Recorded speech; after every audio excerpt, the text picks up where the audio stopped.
Up and running here. Happy Monday, everybody. And we got a good show today, along with the aforementioned Adrian Broadus, Alberto Dueta, and Sebastian Perez Navarro.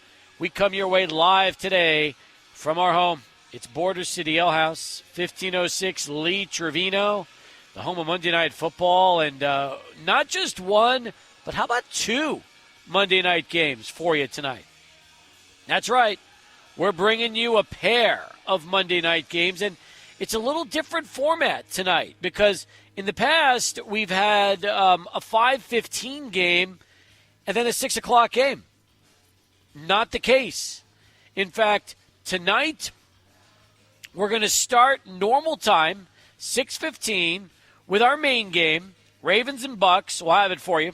600 ESPN El Paso with Westwood One's coverage. And then 45 minutes later at 7, late night Monday Night Football. Chargers and Cardinals only on ESPN+. How about this one, guys? We've had prime games. We've had games on other streaming services. But now ESPN+, the only place to watch Chargers-Cardinals tonight. And that's something else with us here at the Alehouse, getting a chance to have that game for you as well. Oh, Steve, that's going to be really exciting. I just will tell you this. All my eyes are on Bucks Ravens. I think that's going to be a fantastic game, whatever the over is. I have no clue what the over is. I would hammer that over. There's probably a ton of points that's going to happen in that game. But I'm excited for that one. Lamar Jackson typically has a lot of success against NFC teams. And then on the flip side, Baker Mayfield has been dealing as of late. The Chargers-Cardinals game exclusively being on ESPN+, maybe that's a good thing. It kind of reminds me of like a Conference USA weeknight game. Like, we don't need to see that right now. It's hilarious. What a way to put it. I like it. But, hey, we've got it for you coming up here at the Alehouse. In fact, we also have UFC 308 Saturday afternoon. Topuria and Holloway, that's going to be the main event. And there is no cover here Saturday at noon at the Alehouse with UFC 308 going on and having it for you here at Border City Alehouse, 1506 Lee Trevino. So, yes, excited about that one as well. And you can come down, enjoy happy hour, the all-new menu, whether it's the taco and quesadilla shop, flatbreads, glizzy, sandies, the wings with 6 varieties of 6 flavors of wings, their new smash burgers, something new on the menu out here at Border City Alehouse. As far as prizes go, we've got great prizes tonight, as we always do. We've got not one but 2 pairs of tickets to give away for the UTEP Middle Tennessee game coming up Saturday, November 2nd, 1:30 kick at the Sun Bowl. We'll also be giving away golf at Horizon Golf. It's good for card and greens fees as well from our friends at Horizon Golf at 16,000 Ashford Street. And they always take great care of us here on Monday nights. We've got a Yingling Flight T-shirt to give away as well, along with our normal great prize selection from All That Music and Video, located at the Fountains of Farah, just below the Best Buy parking lot.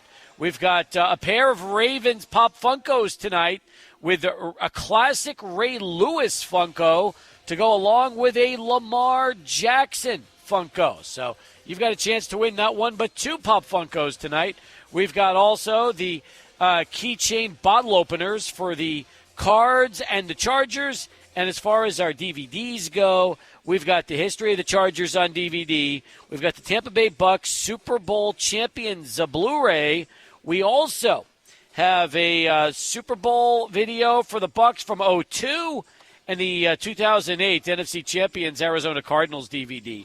You know, I don't even understand why they haven't come out with a history of the Cardinals yet. They had a good history in St. Louis, going up to Arizona. You know, like, the 2008 NFC Champion Cardinal DVD is already, guys, 16 years old. 16 years old. Wow. So, Is that Kurt Warner on the cover of that? Oh, yeah. I love it. I might be having to go to Border City Alehouse to get that one, Steve. I'm a big Kurt Warner fan as a Rams fan. And not only Kurt Warner, but you got Larry Fitzgerald, Anquan Bolden, and Adrian Wilson. Oh, let's go. A little young Larry Fitzgerald, best receiver in Cardinals history, no question about it. Yep, that's right. That is right. So this is a thrilling DVD from NFL Films, which also includes college quarterbacking, days of head coach Ken Wisenhunt. Boy, that's a classic right there. So, Game of the Week, Cards and Cowboys. That's also part of this DVD collection that we're going to be giving away today. All right. Also, speaking of all that music, they've got a Halloween costume contest. You can join them Thursday, October 31st for their first ever Halloween costume contest. Here's how to win. You can dress up, put on your best costume. All ages are welcome. And then let all that music and video take your photo. It'll be posted to their Instagram immediately, and you can tag them using the hashtag ATMVHalloween contest. And then vote. Ask your followers to like and comment on your post. You can win $1,000 in merch. That's right, $1,000 in merchandise. Top 3 winners are going to receive gift cards worth $500, $250, and $100. The next 7 winners up are going to get a $50 gift card. Pose to win with all that music and videos. First ever Halloween costume contest. I love that. So, talking a little Halloween here on the show. Plus, the Sports Talk poll question is up. Steve hit the ultimate sports trifecta of misery this weekend. Mets lose, Jets lose, and the Texas Longhorns lose. What should he do? You can vote. And there are 3 different topics. Actually, 4. One would be stick it out. Another one would be ditch one or more of his New York, Texas teams. Then move on to hockey and basketball.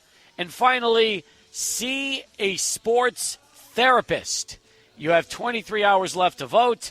Please do. That is great. Nothing like the guys back in the 600 ESPN El Paso River Oaks Property Schoolyard Sports Studios, capitalizing on my misery-filled weekend and making that a Sports Talk poll question. But it's true. Between Saturday's Texas loss and Sunday's, misery, it has not been the weekend I was hoping for. In fact, yesterday, the Mets lost and the Jets lost within like an hour of each other. Harder for Mets because the season's officially over, although you could say the Jets season is also officially over, and the Longhorns laid a colossal egg when they blew it to Georgia. So, yes, this was an awful weekend for yours truly. But let me just say this. I've endured these weekends often over the years, and you just, as much as I would love to see a sports therapist, if one actually existed for sports, Adrian, Alberto, SPN, I call him SVP, Scott Van Pelt, that's hilarious.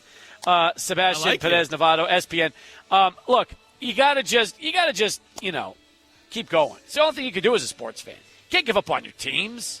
You can't just, transition to hockey and basketball season, although it'll be easy to do. Listen, I still think the Jets are going to get on a roll. Is it going to be too little too late? Quite possibly. But I feel like with all that talent assembled, they have to figure out a way to get it all to mesh together eventually. Yeah, and I'm not trying to, be a Debbie Downer, Steve, but the tough one's got to be the Mets, right? I mean, you're the big baseball guy out of all of us here. You love this Mets team. It felt like the year, and they were catching fire, and then they just hit the brick wall, which is the Dodgers. Although, if you can make the argument, if LA loses this series, it's more on a loss for the Dodgers than it is a triumph for the Mets. True, but let's put it this way. Right now, I wanted a Subway Series, but baseball is getting the biggest series they could have wished for. Really. I mean, Dodgers-Yankees, are you kidding? This is the ultimate. You got Aaron Judge and Juan Soto on one end and Shohei Ohtani and Mookie Betts on the other end. And Freddie Freeman. I mean, if you ever wanted star power for a World Series, this is it. Not to mention, and we can't really stress this enough, this is the first time in 43 years that these two teams have met in a World Series. Last time they met Fernando Valenzuela was a rookie. That's how long it's been, guys. Wow, that's crazy. Yes. I mean, and that's why, to me, look, I know some baseball fans are already upset. They're like, they don't want to watch it because they're fed up. All the big payrolls win. This rarely ever happens. And how can you, with the history that these two franchises have, how can you not get excited about this World Series? It's going to be fun, and I'm looking forward to it. As we kick things off today on the phones, 505-6009, our telephone number with Orly. He's first up here on the program. We got a lot of calls to get to. Orly, you lead us off quite often on Mondays, and sorry about the news for your 49ers. Clearly not good. You lose to the Chiefs, and then to make matters worse, one of your stars is out for the year. Well, story of the season for the 49ers. Yep. A lot of stars are out. But you're done. Next ball player up. I mean, everybody has injuries. The Chiefs game I knew was going to be tough. But if you go back to 2022, it started the same way. They were 3-3, lost to the Chiefs. They went to 3-4. Then had the Sunday night game against the Rams, righted it, and made the championship team. I mean, there's still a lot of season left. Luckily, the West is not as powerful as it used to be. It has been in the past. I'm surprised that the Seahawks went into Atlanta and won, but you don't know what you're going to get with Cousins sometimes. That's the kind of games you get with him. But, yeah, it's difficult. Purdy had a bad game. But then you've got to look. There's no excuse for it. Those guys have got to step up. Bell's got to step up. He's been there a while. I understand Cowan had a good game somewhat. Yeah, it is. Steve Salmon goes out. But you know what? It is what it is. Mahomes really didn't have that good a game. He had that 2 good runs. Otherwise than that, the game was pretty much, the biggest problem in San Francisco is the kicking game. They've gone through 2 kickers. Now they got the third one. He misses an extra point. If you look at the 4 losses, okay, you could say 3 of the 4 losses were because of the special teams. The game against Minnesota, a blocked punt. The game against the Rams, missed an easy field goal. Go up by 10, the game's over. Then you lose your kicker in the first half against Arizona. You have no kicker. Yep. Yeah, yep. And now the punter's not getting the punts with height now. So the understand they're looking for a puncher now. But that's part of the game, and we'll see what happens this week. You've got a Cowboy team that you can't look past, even though they haven't played well. This is a rivalry. San Francisco cannot afford to look past the Cowboys, and they got to take it serious. Now, I'm sorry about your Mets. I did not want to see the Yankees in there. That's one thing. And so it's the Mets. It's going to be the Yankees and Dodgers, 2 teams that probably either you love them or you hate them. It's like any sport. There's always 2 or 3 teams that people just don't like.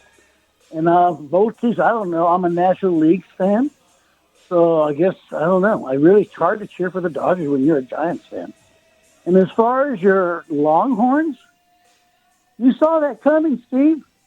They hadn't played anybody. They played UTSA. They played Monroe. They played Colorado State. And the only good team they really played at the time was Michigan. Now you realize how bad Michigan is. Yep. By the way, those helmets for Illinois.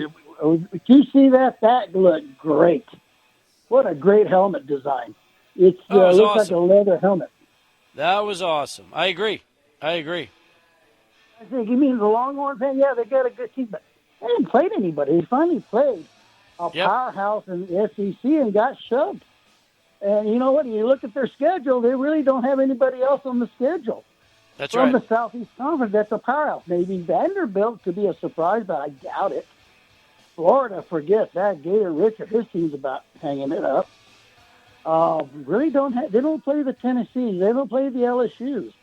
Ole Miss. But they do what they play, who they have in front of them. But it caught up with them, and now I understand they're benching Ewers. That's what I heard. Orly, Hello? let me put it this way. I mean, again, the Longhorns are figuring out, like everybody, that the SEC is not the Big 12. I mean, if they had this team and they're in the Big 12, they'd probably run the table.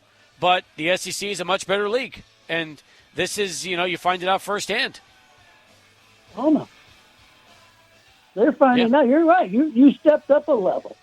Oh, huge. And there's a big difference. You're right. But you know what? They still have a great team. And you know what? I felt that call, the reversal. Yeah, it was a bad call, but you don't reverse it. I've never seen that happen. Were they intimidated by the fans throwing the bottle in the field? Very possible. And the officials made the change because of the actions of the fans. If that's the case, then that's going to set the wrong precedent in the future of a bad call. Yep, I got you. All I can tell you is this, all right? A lot of football left. A lot of things can happen. So appreciate it, Orly. Thanks for starting us off on the show today. Appreciate that. 505-6009, our telephone number. By the way, we have some good news today, right? Kayla Thornton, the good news. So with all the crazy stuff that's happened around here, and thank you very much, Brad Taylor, for telling us that we need to hop on the Commanders bandwagon. And by the way, Washington football is clearly one of the highlights so far in the NFL season. Even yesterday when Jaden Daniels went out, didn't matter. Well, they played Carolina, but still, that's one of the big early surprises of the National Football League season. You could say that's the biggest surprise of the football season. But Kayla Thornton has got to be, right now, the story to take away out of sports this weekend, right? Oh, yeah. I mean, what an accomplishment from an Irvin standout, Steve, citywide standout at Irvin High School in Northeast El Paso, then translating it to UTEP. Like, it's one thing to go from an El Paso area high school at the basketball level and then translate it to UTEP in the college level. And then out of UTEP, she didn't necessarily get drafted. She was an undrafted player. She played 10 games for Washington, got cut that same season, and had to sit out a whole year of WNBA. So she found her way back, played for Dallas for 7 years, and now finds her way onto this super team in New York and then wins a title. They went to the finals last year, came up short to Las Vegas, but then wins one last night. It's just an amazing story when you really think about it. She's as humble as it gets. We'll probably get her on the show at some time this week. We're going to hear from her former coach and Keitha Adams next hour. Just the best story locally that you're going to find right here. Another El Pasoan as a world champion in Kayla Thornton. Love it. All right, great to have you with us. We're live, Border City Alehouse, for the next 2 hours. And as you mentioned, with the Kayla Thornton story, Keith Adams will join us coming up live in our 5 o'clock hour on our Longhorn Distributing Hotline, where all of our guests always appear. Right now, let's go to Charlie 1. He's got our first of many traffic updates this afternoon. Charlie, how we doing?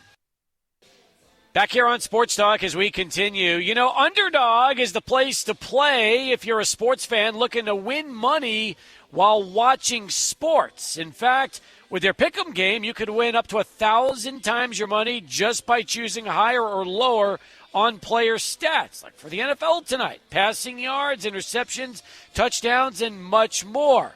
Matter of fact, they've got all your favorite leagues, teams, and stars to choose from. How about this? Think Zay Flowers will rack up higher or lower than 65.5 receiving yards tonight? Well, that's what it's all about. You can create your entries with all the football, baseball, basketball, or hockey picks, or mix and match across your other favorite sports for a shot to win real cash prizes. Turn your sports opinions into real money. And with Underdog's double flex option, you can even take 2 L's and still have your entry be a win. Man, I love that. And I'll tell you what, I'm looking into it tonight. One of my favorite things is when they have the boost. Tonight, we've got Kyler Murray higher than 0.5 total yards. You know he's going to do that. It's a great promo. Take advantage of it when you download the app. It's all you got to do, folks. In fact, This season, Underdog will be running a special promo or bonus almost every single day, like the bonus boosts I just mentioned. Pump up your winnings in just a tap when you apply the boost to eligible entries. Also discounts. You'll get adjusted projections on certain player stats to give you a better shot at a big W, as well as free picks. They're basically a sure thing. A player just has to get higher than 0.5 for that pick to win. Plus, all new users get a free pick. It's currently Boostober. From now until October 27th, you can boost your profit on all NBA entries by 20%. Underdog is literally giving you unlimited profit boosts to make basketball picks. Download the app, sign up with promo code KLAQ, and deposit now to get up to $1,000 in bonus cash instantly. That's promo code KLAQ. Must be 18 plus and present in the state where Underdog Fantasy operates. Terms apply. Concerned with your play? Call 1-800-GAMBLER or visit www.ncpgambling.org. All right.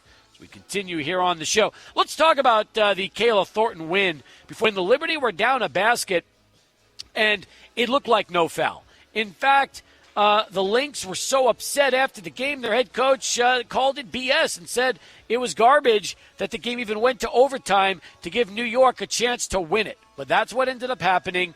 The WNBA, crowned a new champion. It was the New York Liberty. And my biggest takeaway is this.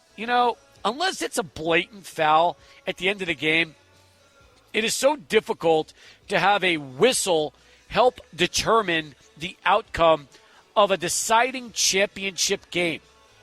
And when you watch the replay, it looked like a clear block. It did not look like a foul at all. So I understand why the Lynx were upset. But more importantly, we see it in all sports, guys. We see it sometimes in football with a play with an official. We see it last night in the WNBA. We see it in baseball with umpires.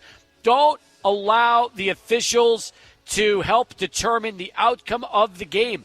Let it be decided on the court. And last night, as great as it is for Kayla Thornton to win her first WNBA ring on her birthday on her home court, it's still a controversial ending to a great 5-game series. Yeah, and I like the way that you closed that out. Great 5-game series. I mean, that's what one of the big takeaways I had from yesterday's WNBA Finals is this sport is continuing to grow, even despite going up against Sunday Night Football, going up against the Mets Dodgers, and it's like hanging in. Like if you have YouTube TV and a subscription, they had like a 3-screen box with the WNBA Finals, the AL or the NLCS yesterday, and Sunday Night Football. So you get to watch all those games together. The one that really made me upset, the Collier, she goes down for Minnesota. They don't call a foul. And then on the next possession, Breanna Stewart gets a late foul on her side, and that's the foul that sends it into overtime, like you were talking about, Steve. Like the fact that it even went to overtime was pretty crazy in my head. I thought Minnesota was going to eke out that victory. They couldn't. Nonetheless, very entertaining. The sport's in a great place right now. Happy for Kayla Thornton. She's the big local storyline from this one. And, yeah, I mean, I just think that this sport is continuing to grow at a high level. They just have to figure out the scheduling, Steve. Just, timing-wise, it wasn't the best at all. There's no doubt about it. All right, I've got Luis standing by. I also have Sebastian as well with the Sports Center update. Let's get the update. Then Luis is next. 505-6009. Back with your phone calls as we continue here, 600 ESPN El Paso. About third grade. It was great. I remember the 81 series. I remember Fernando Mania like it was yesterday. We used to get Dodger games on cable here in the in the early 80s. So I remember watching Vince Scully and Jerry Doggett and Ross Porter and all those guys back in the early 80s when they had the Dodger games. So remember Fernando Mania well, because in El Paso he was godlike around. So still very well remembered. So yes, good times. We had just moved here 3 years earlier from New York, and, it was a heck of a series. So, Luis, I got to move along, man. Appreciate the phone call. Thank you for getting in. Let's say hello to Eddie in Fort Bliss as we continue here on Sports Talk. Eddie, do you remember where you were in 1981? Kindergarten. I remember it well. Yeah. So, first, I want to say sorry about this weekend for you, Steve. The Mets put up a hell of a fight. What can you do? They did. And well, then, now you can do nothing yeah, because, the season's over. But you're right. You are right. they put up a great fight. It was fun. What was it? Didn't they start out, what was it, 0-7 or 0-8, and everybody was bringing out the pitchforks?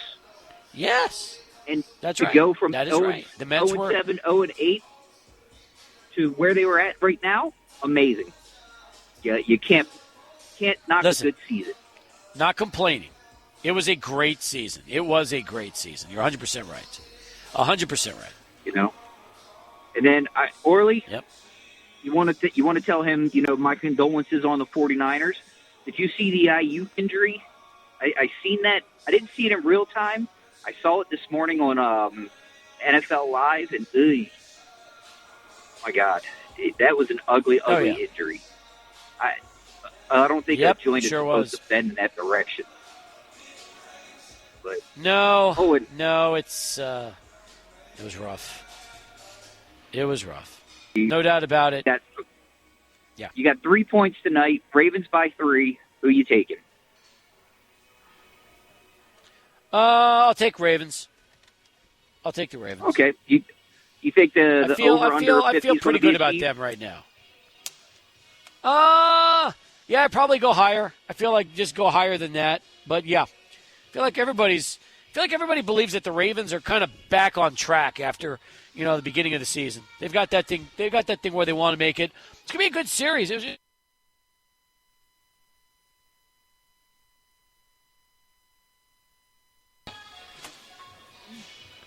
to you later. All right, appreciate the call. I don't know, guys. You look at the Ravens, Steelers. Browns are terrible, obviously. And Bengals are kind of coming back. AFC North has a chance. It's not the NFC North. To me, the NFC North is your best division of football this year. With we saw between Denver and Minnesota yesterday, add in the Packers and the Bears. That division is killer right now.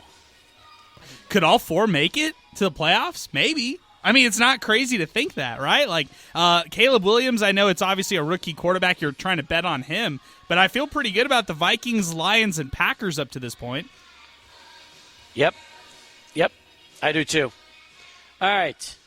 I know I'm probably having some technical issues out here at the Alehouse, guys. If you're having some difficulties, we'll get that settled in a moment.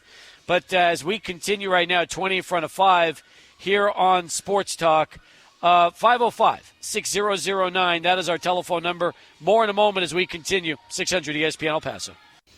May he has all my sympathy.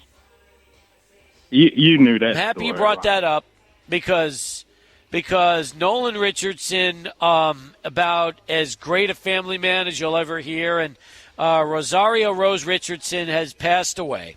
And you talk about a couple that met in El Paso, and for all the years they were together, over 50 years, and she was there for it all, from Western Texas Junior College, Tulsa, Arkansas. And let me get this out. I'm happy you brought this up.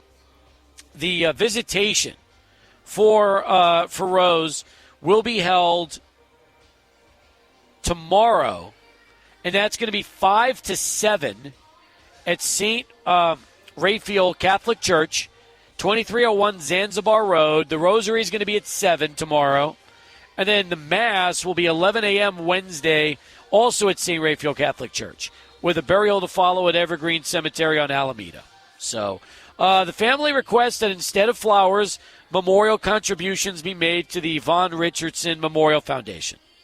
And my thanks to you for also the El Paso Athletic Hall of Fame and Ruben Ramirez for passing along all the arrangements for Rose Richardson. And no doubt, there is, you talk about class acts, Nolan's at the top of the list, and part of the reason why Nolan hasn't been to El Paso as much over the last 5, 6, 7 years is because he's been caring for Rose. And that, again, shows you just the relationship they've had all these years. And, I can't speak enough about our condolences to the Richardson family. Amen, brother. Hey, Adrian's birthday is Monday. I already sent him I gave him his birthday present, the Memphis Grizzlies schedule, and a picture of the starting five. Yeah, NBA cranks up tomorrow. I'm excited. I think the Grizzlies going to be at least a top 6 team, if healthy. I like the starting lineup: Morant, Jackson, Bane, Smart, and Edey. I think he's going to be a force in the middle. How do you think Memphis is going to do, Steve? Well, first off, considering, what happened last year to them, and they were a 27-55 team that only won 9 games at home. Look, I think they're going to be much improved. There's just no doubt about that. And you're right. I mean, from just a talent standpoint, that's a good lineup. I think Edey's going to be a good pro. I do expect a bounce back from Morant. I'm also very interested to see, guys like Marcus Smart. And after all the years he spent in Boston, before last year only playing in, 20 games for Memphis, can he be healthy? I mean, there's a lot of ifs on the Grizzlies, but I feel like this team has so much to prove after an awful season a year ago. Yeah, it's all on them this time around. Like, everybody wanted to embrace Anthony Edwards as the young superstar, maybe the future of Team USA for basketball and stuff like that, Steve. But when you really think about it, what we saw from Ja Morant in his first couple seasons before all the off-the-court controversy, he was that guy. He was that guy that everybody's building Anthony Edwards to be right now. And if Ja Morant can get back to that and be durable, not have any off-the-court issues, then maybe they do have success this year. Just a normal season. That's what you would look for if you're a Memphis Grizzlies fan like Memphis Drew. Shout out to him. But yeah, I'm bullish on this team, and I think Edey will be fun to watch. Either way, like if he's terrible, well, then that's going to be kind of fun to watch. Like this huge guy who we all saw 4 years at Purdue go off and win a national championship. But on the flip side, if he's killer, then we've got a 7-foot Canadian who can really do some damage in the Western Conference. So, who's your pick to win it all right now, Drew? Who do you like the most?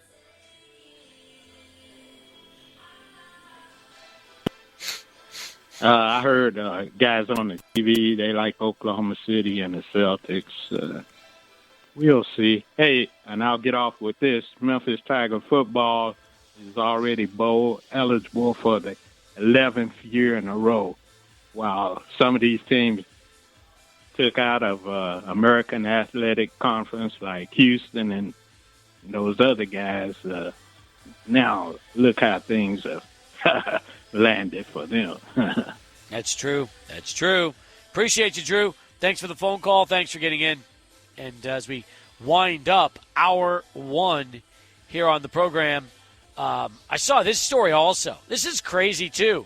But did you see the story about how the WNBA players have opted out of their CBA and we could now have a work stoppage?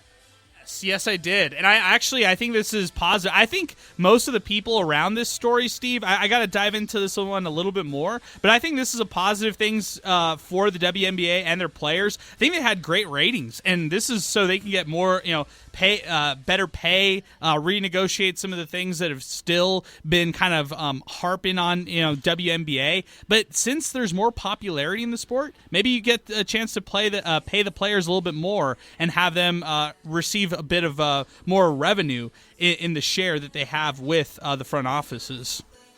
Adrian, the league lost $50 million this year, and they've lost at least $10 million every year over the last 26 years. They lose money every year. They're never right. They lose money every year. Exactly. So how can we – that's the problem right now is you have a work stoppage. They want to get paid more, but the league is losing. So how can you give them more money and actually turn a profit? It's the investment, man. I have to, you're betting on the long run. You're betting on Caitlin Clark in 5 years turning TV sets and turning heads. You're betting on the fact that you're going to really grow this sport like we see at the college basketball level for women to a bigger level at this. And, to look at it from a business perspective, I think that's fair. But at the same time, the idea is to grow this sport in this country. and I think that's going to take a financial commitment from the WNBA up top. Maybe Caitlin Clark and Angel Reese are the Bird and Magic of the WNBA.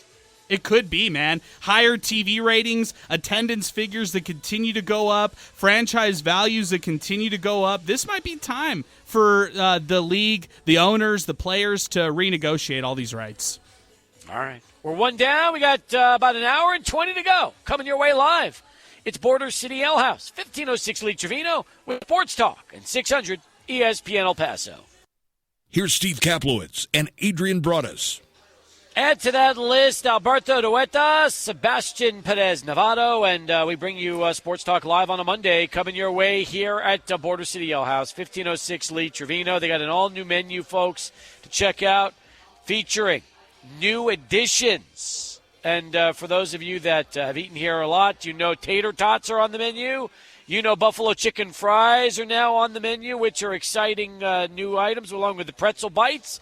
Their burgers are now smash burgers, smashed 2 quarter-pound patties. They've got the cheesy smash, the bacon cheese, the green chili cheese, and just the regular smash burger. Lots of add-ons to go along with their new Nashville Hot Sandy and their fried chicken sandy. You can also substitute a grilled chicken breast on any fried chicken sandwich at no additional charge. Add to that the taco and quesadilla shop, their flatbreads, and even the Chicago and chili cheese glizzy, and you are all set and good to go. Every day from 9 to close, $1.50 wings and $6 pizzas. And this Saturday, for you UFC fans, you can watch UFC 308 no cover charge here at the Alehouse beginning at noon with Topuria Holloway as your main event. So there you go. If you want to watch UFC 308 this Saturday afternoon, only one place to be, and that's Border City Alehouse, 1506 Lee Trevino. All right. The Miners have landed in Louisiana as they get ready for tomorrow's game in Ruston against La Tech. We're only going to have a 1-hour show for you tomorrow because our coverage starts at 5 o'clock with the countdown to kickoff, and then the game going at 6 tomorrow on 600 ESPN El Paso. We've got not one but 2 games here tonight. You can come down and watch 2 for the price of 1 for you Monday Night Football fans. Starting off with the Ravens and Bucks from Raymond James in Tampa. We'll take you up till kickoff at 6:15, and then 45 minutes later, it's the Chargers-Cardinals. That's right, ESPN Plus for that Chargers-Cardinals game. We'll have it for you here at the Alehouse, ESPN, ABC, and ESPN Plus for Ravens-Bucks. Both games out here, and great prizes we're going to be giving away, like a Yingling Flight T-shirt, Horizon Golf, that's good for a cart and 2 green fees. Not 1 but 2 pairs of tickets for UTEP's next home game against Middle Tennessee at the Sun Bowl, Saturday, November 2nd, a 1:30 p.m. kick. And from our friends at All That Music and Video, located at the Fountains of Farah, just below the Best Buy parking lot, where they've got a big Halloween costume contest coming up on Thursday the 31st. We're going to be giving away some Pop Funkos for Ray Lewis and Lamar Jackson of the Ravens. We've got Cardinals DVDs. We've got Bucks DVDs. We've got also Chargers DVDs, as well as, let's see what else we have. We have 2 Bucks DVDs, Cardinals and Chargers, and then we've got the Cardinals and Chargers keychain bottle openers. I was looking to see if we had any Ravens DVDs, but we don't because we've got the Ray Lewis and Lamar Jackson Funkos. How about that? When was the last time we had 2 Funkos from the same team? We're doing that here today at Border City Alehouse. And again, the first ever Halloween costume contest coming up at All That Music on the 31st. You can put on your best costume. All ages welcome. Let All That Music and Video take your photo. It'll be posted to their Instagram immediately on the 31st. Tag them using the hashtag ATMV Halloween Contest. And then you can vote by asking your followers to like and comment on your post. They're giving away over $1,000 in merchandise. A lot of reasons to head on down to All That Music and Video. I was there earlier. Packed, guys. Packed with shoppers taking advantage. Whether it's the vinyl, the posters, the Funkos, the videos, all the cool little boutique items they've got. There's something for everybody at All That Music and Video. All right.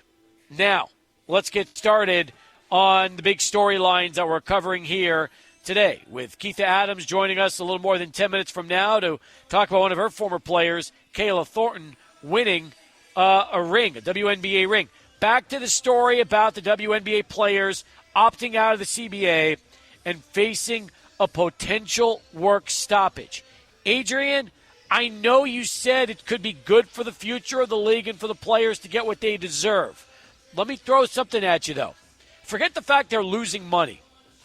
If they don't get this settled before the season starts, can the WNBA players even afford to miss part of the season knowing what's at stake? Because the last thing you want is for all the momentum they built up this season with Caitlin Clark and Angel Reese and everybody else to go away due to a work stoppage. And I agree with what you're saying about how they deserve more money. They deserve better opportunities, better things for the future of the game. And the game is at an all-time high as far as popularity goes. But when you're losing money like they have, like how could you lose $50 million during a season like this where their popularity was through the roof? How is that even possible if we're not even talking about better wages for the players? But you never make money, Steve. They've never have made money. So, like, to say something like that, like, they've never actually done it. So you're investing for the future where you actually will start to churn a profit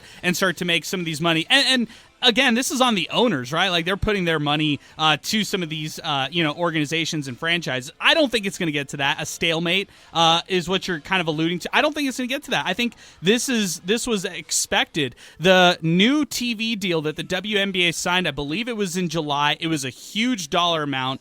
And I think when it's all said and done, because of that deal that was struck in July, they all kind of knew that this was where it was all heading to. The WNBA players had until November 1st to actually file for this right here, and I think everybody will work together. What you saw in the recent CBA for the NBA is the players, the owners, and the coaches all kind of working together to make sure everything is fair. I think that's what's going to happen this time around, too.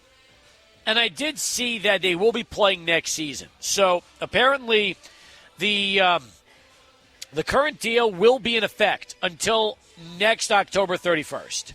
So the two sides now have a year to come to an agreement. So the good news is, I was wrong. I thought that with this opting out, they had to get it started by the start of next season. No, they can play next season, and then they'll be dealing with essentially, a new CBA following next season. That's of course under the assumption that the WNBA players don't elect to try and stay away from their teams. But I don't think that's going to happen. I mean, a year's plenty of time since they've decided now to try and put this together. Maybe that's their plan. They're gambling on the fact that next season the league will be profitable and they'll have the opportunity to play more from a position of strength rather than saying we keep losing money.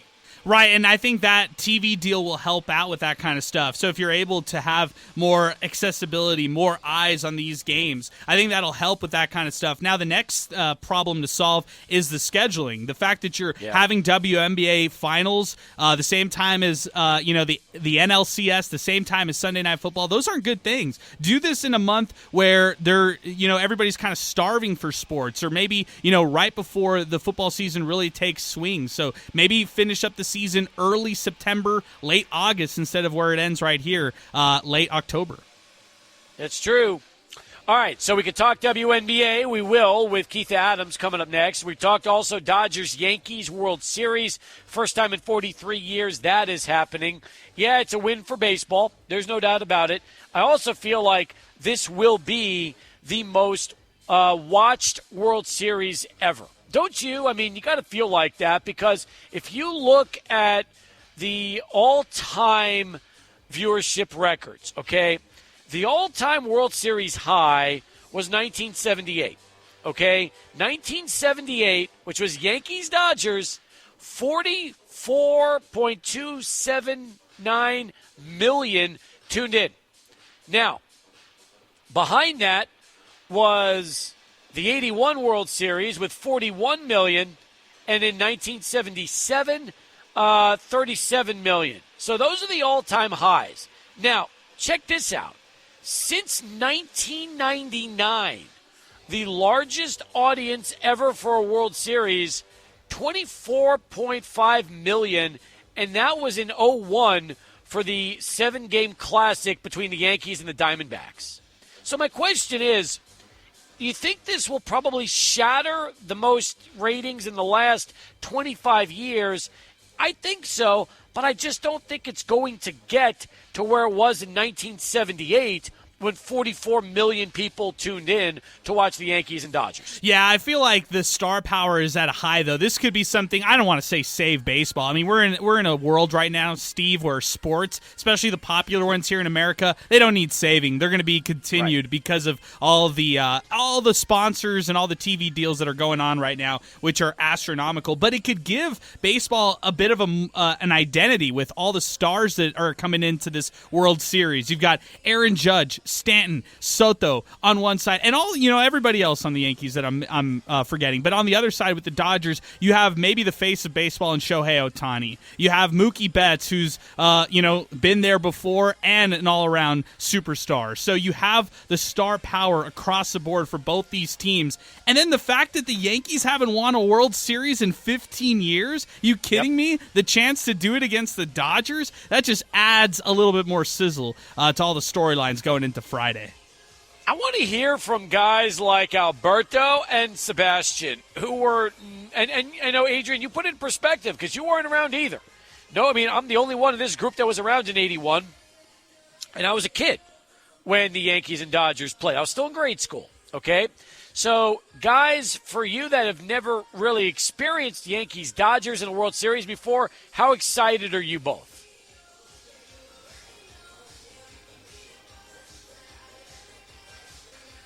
Is there anybody there? Because I can't hear anyone. Steve, frankly, very excited to say the least. Both of these guys have had an exciting and thrilling history throughout the years of baseball. They've both got incredible nicknames, and frankly, it's a chance for the New York Yankees to win a World Series since 2009. The Dodgers did it 5 years ago, but if the Yankees could get back on that pedestal and do it against the powerhouse and the Dodgers, then you're possibly talking about maybe another dynasty. But the fact of the matter is, it's Broadway versus Hollywood or Subway versus Freeway. That's true. And by the way, the last Dodgers World Series championship came in 2020 during COVID. So, I know it counts, but it wasn't even a full season, and it was a strange year at that because no fans were there. So, I mean, realistically, yes, 2020 counts, but 1988 was the last time they won a World Series when there were fans in the stands. So, I'm interested also to see how that goes. Alberto, what about you? I just had Alberto on. We're just having an issue here on the boards here, Steve. So we'll get Alberto's thoughts next segment. Okay, that sounds great. 16 past the hour. Speaking of next segment, we'll get Keitha Adams. She'll be joining us, the head coach of the UTEP women, right after Charlie Wan, who's back with his traffic update.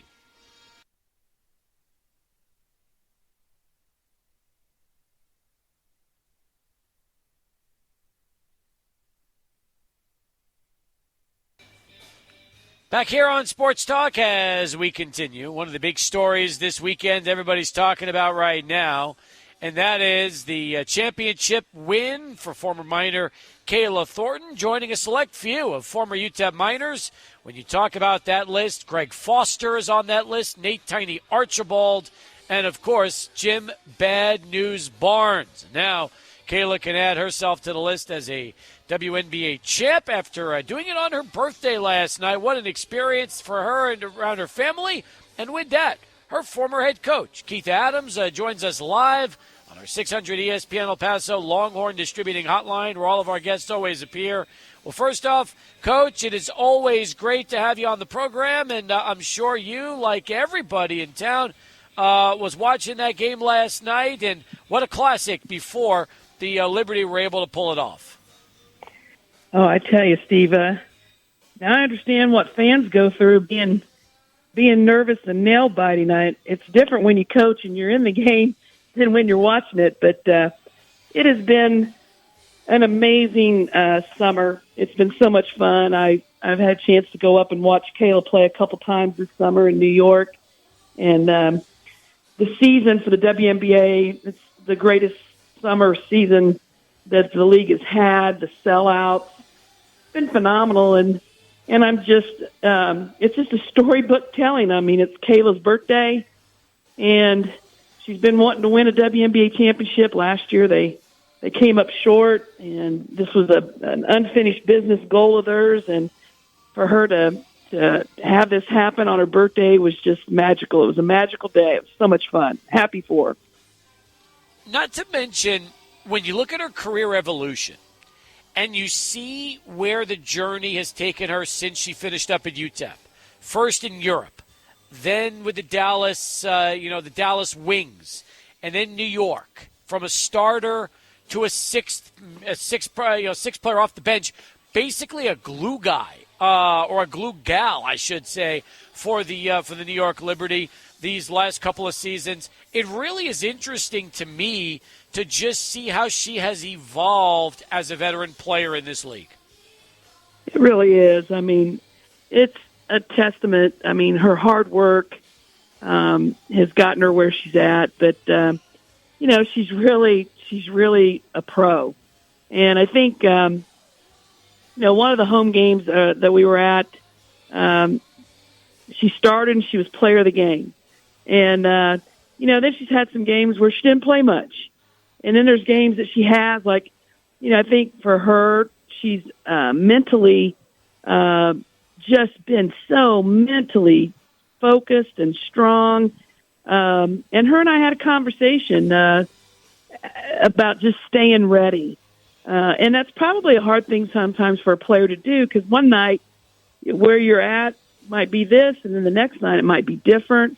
They play so many games. It's a packed season, not a lot of day offs. But she just kept her mental focus and her mindset. She was about the team, and she was about wanting to win that championship. And, last night, Sandy went with a defensive lineup, and they were struggling scoring, but I think she went with her best defensive lineup, and by doing that, Kayla was on the floor a lot, and they squeaked it out. It wasn't the prettiest of games, but they got it done, and that was the most important thing. But I tell you, I've been so happy and walking around on cloud nine. She FaceTimed me last night from the locker room, and just to see her so happy and glowing and beaming and in that moment was just so awesome. She just so deserves it, and her parents are such great people. I talked to her mom and dad last night. I've talked to her mom and dad today, and it's just an awesome thing that to see one of your players have this success and then go through this experience of euphoria. I mean, winning a national championship in New York City doesn't get any better than that. You know how that place, you know how it is up there, and it's just, I'm just oozing with joy, Steve. The fact that one of the games you attended happened to be a game where she was player of the night, and then gives you a personalized shout-out on the mic as she was being interviewed to the crowd after the game. Like, you couldn't draw something like that up any better if you tried. Yeah, I was up there for 2 games that week. The game before, she played, but didn't play a lot. And I said, Kayla, just stay ready. Just stay ready. And then the next game, Vandersloot wasn't playing that night. She lost her mom and had some things going on. And so, Kayla started that night. And I tell you what, she had a hell of a game. And she was player of the game. And I know when she did that, I guess I kind of had that moment of what it feels like as a parent, when your child's having success or in this moment. I was up there, had tears rolling down my face because I was just so proud of her. And I think there was a group of us from El Paso that went up there, and I think it was meant for us to be there for Kayla. and I'm going to tell you what, this is what's really unique is Kayla loves El Paso. This is home. Last night she was back there putting her fingers up 915, and she's bought a home here. This is her home. She loves El Paso. She loves UTEP, and I think for all of us that group, we went up there. I don't know. It was like it was meant to be that night. It was a magical night, and just had a great time. And I just feel very, very happy for her. And we've got November 10th is going to be Kayla Thornton Day. The city's recognizing her. We're going to hang her banner at the Don Haskins Center that night at our game. It's going to be a Sunday evening game at 6 o'clock. And I really, really want to push this and get the word out to El Paso because I really want El Paso to show up that night for Kayla.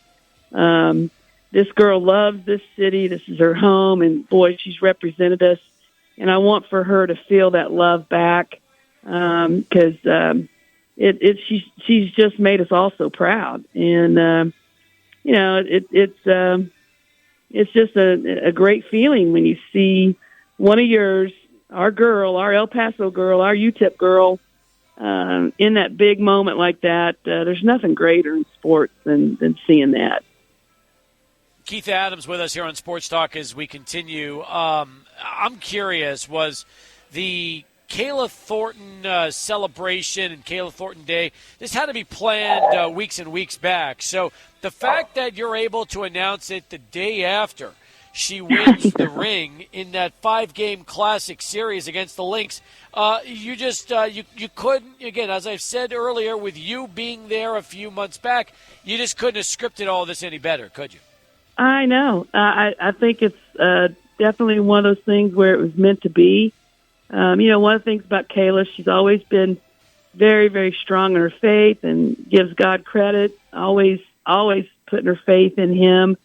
And, this young lady has, last night she said to me, she goes, it's been 10 years, Coach, playing pro, 10 years, a lot of hard work for that moment. And she's really, really worked hard. And it's not been an easy pass. She got cut by the Washington Mystics twice. The first time she got cut, she called me crying. And I told her, you're young, you're just getting your career started. This is just the beginning. So she goes back there to them the next summer because she had something to prove. She makes the team and plays, and then the last day they can make changes. They cut her on the last day. They can make changes once the season was going. Well, she wasn't crying that day. She was pissed. And she just used it as motivation. But, this girl's been resilient. She's been tough. But she just has this a love and passion. I mean, last night during the game, they're struggling on. Kayla got out there and made a couple really big defensive plays. And what we saw the passion and the energy ooze out of her after that. That's always how this young lady's played the game. She just has this competitive edge of passion and love for it that she gets in those moments and it lifts everybody up. The fans go nuts. The team lifts up. And it was just great to see her in her element doing her thing on the biggest stage at the biggest moment. More with Coach Keith Adams as we continue here on Sports Talk. But first, it is the bottom of the hour. Let's get back to Sebastian. He's standing by with his Sports Center update. Recruit, there's moments that something happens that really stands out to you as a coach. I remember being at one of her high school games, and I was setting up kind of at the top, and she went up for a rebound and grabbed the ball like it was a grape, and just like her hands just popped. She grabbed it and it made this loud noise. She was so athletic and so strong, and her rebounding and athleticism I just thought was so impressive. And I saw that, and how hard she played and how competitive she was. I think when you get players, players can have ability and talent, but there's two big questions. how competitive are they and how hard are they going to work. You can be talented but not be competitive, and you're probably going to be frustrated. Or you can be talented and you're not going to work hard, and you're probably going to be frustrated with them. And Kayla had the talent, but what really did it was her competitiveness and then her work ethic. That's why she's where she's at today, and that's what did it for me. And yeah, it's amazing how much she evolved from her freshman year in college to her senior year. There was a lot of growth, but what's been so awesome is I've watched that same thing happen as she's been in the WNBA in these years. She's her game has grown, her maturity. And I think with the Liberty, what's really impressed me is her understanding her role on that team. She accepted her role. She knew who she was playing with. She knew her role, and she accepted it. And that's wanting to win and putting the team first. Stewie and Sabrina, those are their two leading scorers, and just watching Kayla blend into that and just being a pro about it really impresses me. I'm very proud of her, and I'm very impressed with her maturity. But it all comes down to her competitiveness and wanting to win, and that's why she's won everywhere she's been. Yeah, speaking of the competitiveness, Coach, she still has a lot left in her. You watch her play, and it's like, wow, this is sustainable right now. And you just pair that up, and you couple that with the fact that New York is such a threat in the WNBA. This makes for a real exciting next couple seasons for Kayla and what's to come. But do you have an indication of what could happen post-playing? I mean, you've had former players on your coaching staff. I don't want to get too far ahead of all of this, but I don't want you to speak for her, but any indication on what she wants to do post playing career? Well, I think that first the Liberty, yeah, I mean they've got this great team, but I also want to say that, man, I think the WNBA is in a place they're in the best place they've been. I mean, you look at Minnesota's team. They're young and they're very, very good, very, very good. They can score. And then you look what Caitlin Clark's done for the Indiana Fever, and you see this. And then the Las Vegas Aces. I mean, New York beating the Aces was huge. Beating the back-to-back champion. And I'm gonna tell you, I was worried about this final series because they lost to the Aces last year, and you beat the back-to-back champion, and there's a sense of accomplishment. And you worry about letdown, and then that dang first game with Minnesota, they lost and they shouldn't have. It's hard, when you have emotional wins to come back and then do it again. But they understood what the big goal was, and to beat Minnesota after beating the Aces, that was huge because you had to get over that emotional win of beating the Aces because of who they are. But I think the league is in great shape. They're going to add more teams. They're selling out games. I think women's basketball is on the rise, and it's in a great place. As far as Kayla's post, yep. Go ahead. Yeah, Coach. Kayla's post thing. I just know that she loves El Paso and she's bought a home here. When she comes back, she comes to our practices, and she feels at home when she's back here, and she feels at home when she's with us. And we just have this unique relationship and what she's done for our program, and just love the young lady. So, she hangs up her shoes one day. Definitely UTEP women's basketball needs to find a way to have her in that program because she is a huge asset. She's a huge part of the history. So I don't know what all that would mean, but we need to make something work because Kayla's a minor, and she's an El Pasoan all the way. She's also having quite the media tour since last night's win, isn't she? Yeah, I mean, my best friend from Florida sends me this screenshot of, Kayla was on the cover of the New York Post, and I'm looking at that going, so I call her mom. I said, hey, look at this. I sent it to her. I said, you got to get to the store and buy a bunch of these and bring me back some because I'm going to get that signed by her and framed. And and then you see her on Good Morning America with Robin Roberts, and they got all kinds of things going on. I mean, I think she got in like at 3:00, and then they were up and on the bus at 6 to get over to Good Morning America this morning. So they're running on adrenaline, and there's so many things that she's experienced because of this beautiful game of basketball.